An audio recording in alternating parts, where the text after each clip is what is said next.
আর এই পিঠাগুলো জানেন তো বন্ধুরা, উপরটা হয় খুব সুন্দর একদম ক্রিস্পি, আর ভিতরটা কিন্তু হয় একেবারে খুব সুন্দরভাবে জুসি। এই যে দেখুন। নমস্কার বন্ধুরা, অনুভার রান্নাঘরে সবাইকে স্বাগত জানাচ্ছি। আমার আজকের রেসিপি চিনি আরশে পিঠা। শীতের এই সিজনে আমরা তো নানান রকমের পিঠাপুলি খেয়ে থাকি, তো এই পিঠাটা একবার আপনারা বানিয়ে খেতে পারেন, খেতে কিন্তু খুবই ভালো লাগে। মাত্র 2 থেকে 3টে উপকরণে কিন্তু এই পিঠাটি তৈরি করা যায়, আর তৈরি করাও কিন্তু খুবই সহজ। আর সেই জন্য দেখুন বন্ধুরা, এখানে আমি নিয়েছি ঘরে তৈরি করা আতপ চালের গুঁড়ো।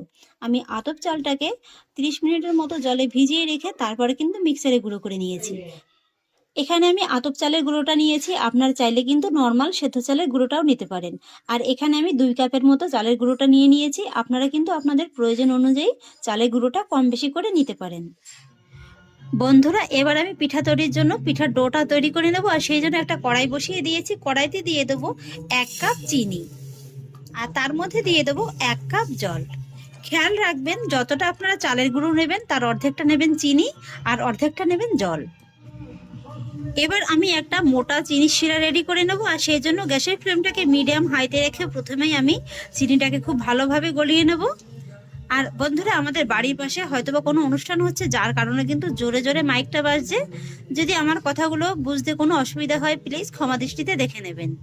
চিনিটাকে দেখুন বন্ধুরা, আমি জলের সঙ্গে খুব ভালোভাবে গলিয়ে নিয়েছি। আর এবার গ্যাসের ফ্লেমটাকে একই রকম রেখে এই চিনির শিরাটাকে আমি আরও 2 থেকে 3 মিনিটের মতো এইভাবে একটু জাল করে নেব।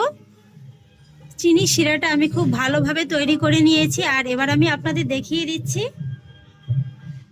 এই যে দেখুন বন্ধুরা, এরকম একটা কিন্তু তারের মতো সৃষ্টি হবে। এই যে দেখুন, এরকম একটা তারের মতো সৃষ্টি হলেই বুঝবেন যে চিনি শিরাটা একেবারে পারফেক্ট ভাবে রেডি হয়ে গেছে। আর তখনই কিন্তু গ্যাসের ফ্লেমটাকে একেবারে কমিয়ে দিতে হবে। আর এবার আমি চিনির শিরার ভিতরে অ্যাড করব কিছুটা পরিমাণে মৌরি, সেই সঙ্গে অ্যাড করব 1/3 কাপের মতো নারকেল কোড়া। ভালোভাবে মিশিয়ে নেব। আর তারপরে অ্যাড করব সামান্য একটু লবণ। লবণটাও খুব ভালোভাবে মিশিয়ে নেব।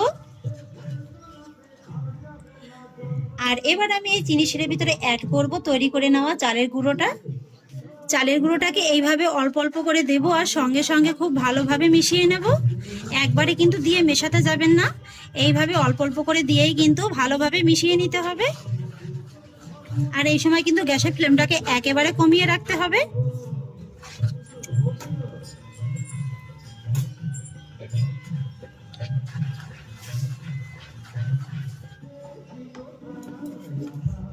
পুরো চালের গুঁড়োটা কিন্তু আমি এখন দিয়ে দিলাম।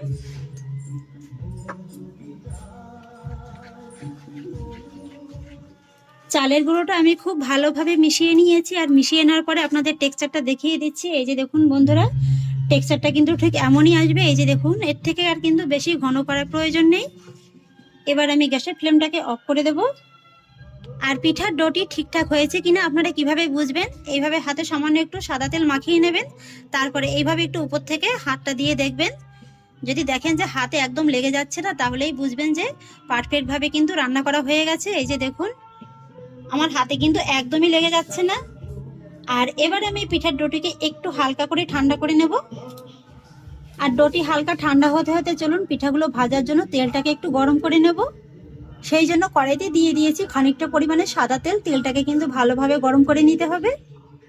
মিশ্রণটাকে আমি একটু ঠান্ডা করে নিয়েছি, তবে খুব বেশি কিন্তু ঠান্ডা করলে হবে না, তাহলে কিন্তু পিঠাগুলো আবার শক্ত হয়ে যাবে। আর এবার আমি মিশ্রণ থেকে এইভাবে হাতে অল্প একটু করে নিয়ে নেব। তবে হাতে নেওয়ার আগে কিন্তু হাতে একটু জল হাত করে নেবেন, তাহলে কিন্তু আর এই ব্যাটারটা হাতে লেগে যাওয়ার কোনো ভয় থাকবে না। এইভাবে হাতে নিয়ে একটু হাতের সাহায্যে গোল করে নিতে হবে। আর তারপরে এইভাবে একটু চেপে চেপে চ্যাপটা করে নিলেই কিন্তু হয়ে যাবে। তারপরে পিঠাগুলো এইভাবে গরম তেলের ভিতরে ছেড়ে দিতে হবে। আর পিঠাগুলো ভাজার সময় কিন্তু গ্যাসের আঁচটাকে একেবারে কমিয়ে দিয়ে ভাজতে হবে। বেশ কয়েকটি পিঠা আমি গরম তেলের ভিতরে ছেড়ে দিয়েছি। আর এইভাবে কিন্তু একটু কড়াইটাকে ধরে তেলটাকে ঘুরিয়ে দিতে হবে। পিঠাগুলো যখন একটু বেশ কয়েকটা ছাড়া হয়ে যাবে, তখন গ্যাসের ফ্লেমটাকে একটু বাড়িয়ে দিয়ে কিন্তু পিঠাগুলোকে ভেজে নিতে হবে। আর তারপর এইভাবে একটু উল্টে পাল্টে দিতে হবে। যে পিঠাগুলো আগে ছাড়া হয়েছে সেগুলো কিন্তু আগে উল্টে দেবেন। আর পিঠাগুলো ভাজার সময় দেখতে পাবেন এগুলো খুব সুন্দরভাবে একেবারে ফুলে উঠেছে। আর এইভাবে একটু উল্টে পাল্টে পিঠাগুলোকে একটু ভালোভাবে ভেজে নিতে হবে। পিঠাগুলোকে দেখুন বন্ধুরা, আমি খুব সুন্দর একটা সোনালী রং ধরিয়ে ভেজে নিয়েছি, দেখতে কিন্তু খুবই সুন্দর লাগছে। এবার আমি পিঠাগুলোকে গরম তেল থেকে তুলে নেব।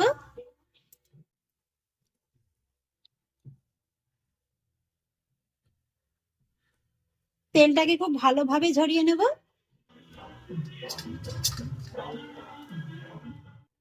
একই রকম ভাবে আর এক বাস পিঠা ভেজে নেব।